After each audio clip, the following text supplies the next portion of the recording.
Welcome back to another video. Check out this team here. We got the Noctowl and Quagsire Shadow and Swampert Shadow. Now, the team is set up as an ABB setup. Obviously, Noctowl is protecting against the grass weakness of the two mud boys in the back. Here, we get switched in with the Dugong. We are just going to come in with our Quagsire here, because we do want the Noctowl to be matched up against the Quagsire. And once again, this Quagsire has a potential to hit really big damage with the Stone Edge. So that's why we decided to go into Quagsire here. Yeah, we go for the bait because of what we just talked about. Potentially, this could be a Stone Edge, and our opponent does shield. Here, the Quagsire gets to their move so quickly that we are already going to be able to throw another move. This is going to be the Stone Edge. Our opponent doesn't believe us. We do huge damage. So that is the damage we needed to maintain alignment here. We decided to go for the double shield because even though that this Quagsire, we're going to have no shields, now we're going to be able to at least throw a Stone Edge back towards that Quagsire and potentially do either big damage or get a shield. So that was the thinking behind that. Maybe we didn't need to, but we figured a ton of energy with the Quagsire would go a long ways. And here we do get the Stone Edge off, and that allows us to so close to get to another Mud Bomb. So they are going to be able to take us out. Quagsire doesn't really have a bait or cheap move, so this is going to spend a good amount of energy from them. Here they reveal that they have Lantern in the back, and we're just going to come in with our Shadow Swampert. The Shadow Swampert is going to be able to tank one Surf, and it's going to come really close. It's going to be very close whether this second Surf will take us out, but just judging on how much health we have left here, the next Surf would take us out for sure. So this second this second Hydro Cannon is going to go through. We do get the shield, and we are able to get the CMP high. So basically, we threw on ideal timing, and as you can see right there, that Surf did take us out pretty easily. And here it's just a race to the move. We go and get to the Shadow Ball first before they can get to their move. And because of all of the mud shots that we were doing with the Shadow Swampert, it was so low enough that the Shadow Ball from the Noctowl was able to KO. So GG's to our opponent right there, and we win that first game. This, if I didn't say it already, I mean it is double Shadow in the back, and you do want to watch out for like Alterias. Alterias are very bad for this team. That's one of the core breakers. But in general, this team right here seems to be pretty fun if you like playing with the Shadow variants and these mud boys. So here we decided to let one of the Icicle Spears go through, save the energy on the Noctowl, then go into our Quagsire. This Wall Rain here is going to be able to get to another Icicle Spear. Okay, so this Wall Rain here is staying in, and then they finally decided to switch out.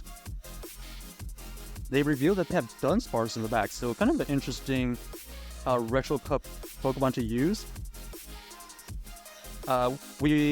We go for the Stone Edge right here because we want to try to get big damage, and we do get it go through, but unfortunately this Dunsparce is just so tanky it was able to survive it, and so now we have to go for another Mud Bomb just to threaten a shield. And at this point, we do get the CMP, and we think that we can get to another move. So we decided to shield right there, and unfortunately for us, that was not the case. They're going to be able to get to another Drill Run right after this. So we were not able to get that other Mud Bomb off. So we got to expend a shield, try to farm maximum energy, then we throw our own Mud Bomb. So we're kind of in a sticky situation right now because we expended both of our shields when we probably didn't have to. So well-timed move by my opponent right here. This Icicle Spear is going to connect and take out the Quagsire before we can get to a Stone Edge. All we can do here is just go for chip damage with our Sky Tag, and they recognize that their wall rain is actually their key to victory here, or at least to take out this Noctowl. So they commit their last shield, and they are able to survive. So here, this Deoxys versus the Shadow Swampert with no shields is not the best situation. Right here, they could throw anything. It could be like Psycho. Okay, so they go for the Thunderbolts just to do. I mean, look how much that Thunderbolt actually did. It's resisted, and it still did, I will say, roughly like 20 to 15%. So that was actually a huge chunk of damage still, which doesn't allow us to stack up 2 moves. So we have to go for this Hydro Cannon here. We thought that they were going to get to that Psycho boost right when we throw the move, and unfortunately for us, this Wall Rain already has a move stored. We were 1 must shot away from getting our own Hydro Cannon off. So GG's to our opponent. Well played by them. Wall Rain, you know, it is kind of tricky to deal with, especially if it's in the lead. We don't really have a true counter to it, so also be aware of that. Okay, so Galvantch in the front obviously is very bad. We do have 2 counters to this, so we immediately switch out, and then we get immediately met with another hard counter. So at this point, all we're trying to do is just chip damage, or in this case, just damage. Even though the Stone Edge would do, I don't know, like 50%, we would need to get to 2 Stone Edges to take it out, but they're not going to allow us to get to 2 Stone Edges. So we just go for the Mud Bomb here. This Mud Bomb does almost like less than 30%, and great counts by my opponent, and you know, throwing the move right before we get to the Stone Edge. They go for the Seed Bomb, easily takes us out, probably takes out 5 Quagsires, 5 Shadow Quagsires to be exact. And we know that this Noctowl is a hard counter to their Trevenant, so we don't shield anything here. This is just a huge farm down, and they decide to switch in to their Galvantch. So we decide to counter swap. Right now, we're looking okay because we have 2 shields, and we know nothing that this Galvantch can throw at us is going to be able to take out this Shadow Swampert. So we throw an ideal timing here. We go for the Hydro Cannon, and let's see if they end up shielding. They don't shield, but we are able to farm it down, so that was huge.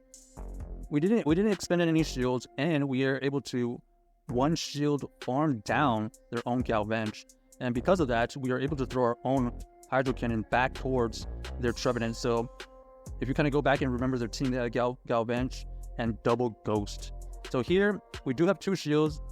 Obviously, they know that, and because we have 2 shields and we had a little bit of energy advantage, we're just going to go for straight Shadow Balls.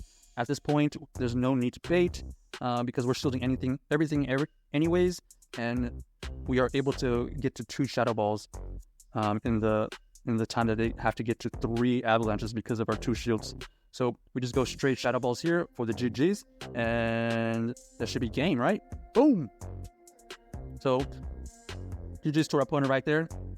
Even off of a really, really bad lead, the Shadow Quagsire was able to do enough, and you know, we were able to get an advantage in the back, basically just farming down that Trevenant.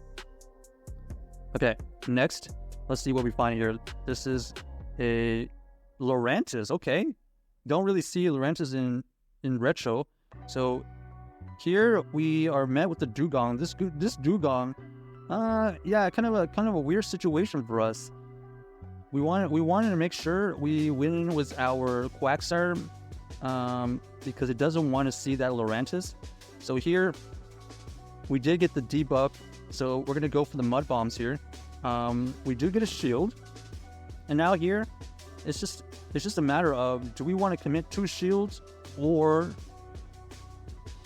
do we want to just get both of their shields and let this Quagsire down? Because unfortunately for us, at this point, they are in total control. They're going to be able to determine whether they win back switch or not. So they know that they can tank a Stone Edge right there, and then we are able to get to another Stone Edge. But like I said, they're in total control. All they have to do is just shield this, and they are able to flip the switch. And we're kind of in a weird spot because we don't really want to come in with our Noctowl, because it would get debuffed, and plus, by the time this Dugong would have been taken out, they would have just been able to bring in their back Pokemon to take care of the Noctowl, and then if we switch out, they're just going to switch into the Lurantis. Okay, so here we decide that we're just going to switch out as well. Hopefully hopefully this Noctowl can somehow get to the Shadow Ball before they get to the move. Unfortunately, that was not the case, and now this Noctowl is going to be able to be taken out, and we're in a huge world of trouble. If you go back and kind of remember their team, they ran the Lurantis double ice, and that's just bad for us.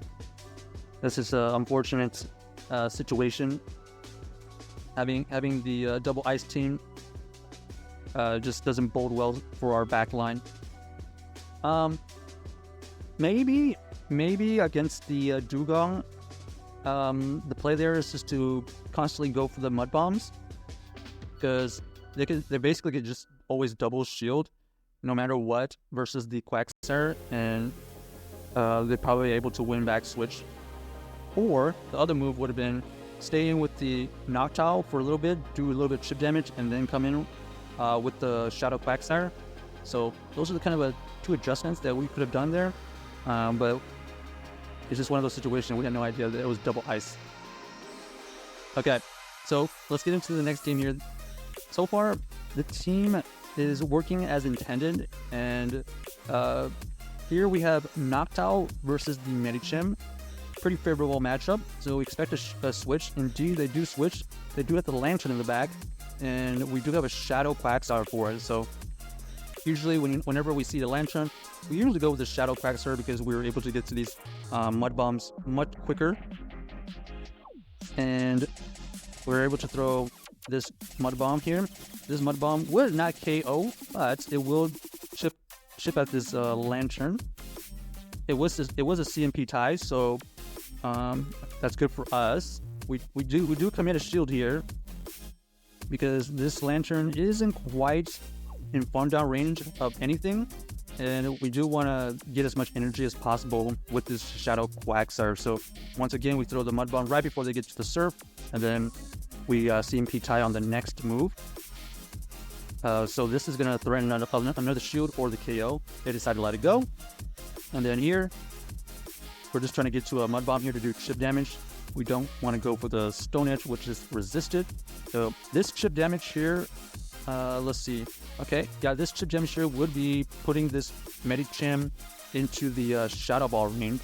So that was important. We decided to let this go. Even if it's a Psychic, we will be able to survive it. But they revealed that they don't have Psychic, and they just went for the Ice Punch. So they do reveal that they have Frostlass in the back. Shadow Swampert does beat the Frostlass, especially on even shields. They go for the Avalanche first, and as you can see, we have residual energy. We're just trying to get to 2 Hydro Cannons here.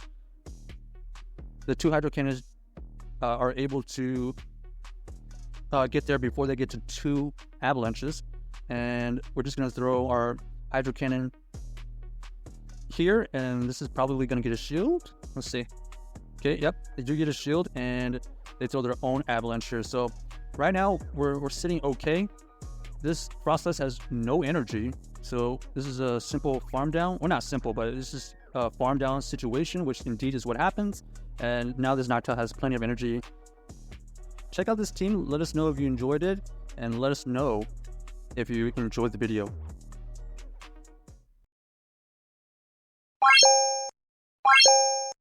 What?